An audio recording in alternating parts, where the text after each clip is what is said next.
Hi, I'm Kariba, the Healing Ambassador, and this is my show, Beauty for Ashes.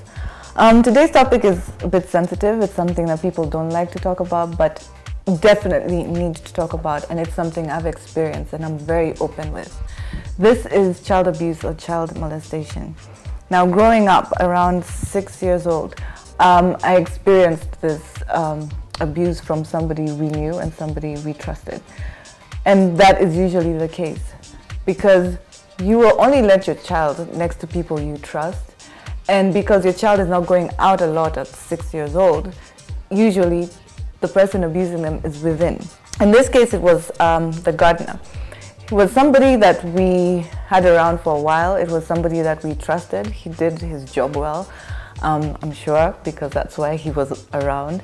And it started very innocently, and I explain in detail a lot more about this in my book, but I'm going to touch on it and let you know that the person comes off friendly and it all seems innocent until they keep pushing their boundaries with you as a child. A lot of times we don't see this happening as parents, but there are signs and there's that feeling. For me, I didn't even realize that I had gone through abuse until later in life, when it started to affect my behavior, affect the things I used to do. Because one of the things that happen to us when we go through a traumatic experience is that your mind will shut it out. You live in denial, so it can suppress that memory. And it wasn't until we would talk about childhood memories with people, and then I'd realize I don't remember my childhood, and I figured something has to be wrong. So small things started happening. I started having dreams about it, and I think it's a dream until I realized it's not a dream, it's a memory. And I've had people tell me that, and I've always encouraged them to look into it and see whether it's a dream or a memory. The thing is, child abuse is very, very real. And a lot of times it happens with family members, with neighbors, with, unfortunately, even teachers, people we trust, and even parents.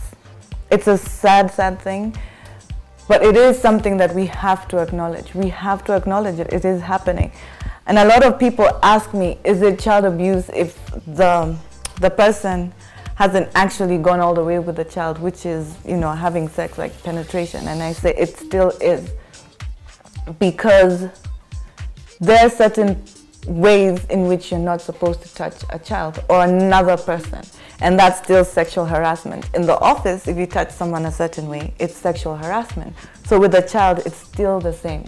So that's not a defense that somebody didn't go all the way. Well, that was me in short form, and like I said, you'll read about it more in the book.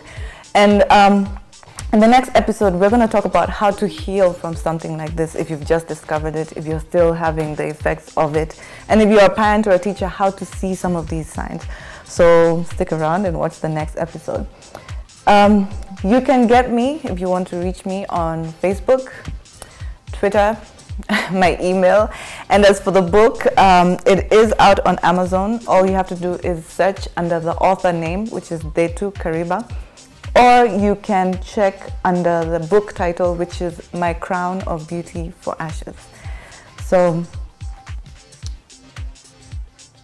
I'm really opening up to you and enjoying it, because I've healed, and once you do heal, you can talk about these things, and that's where we're going to go next. So stick around, like I said.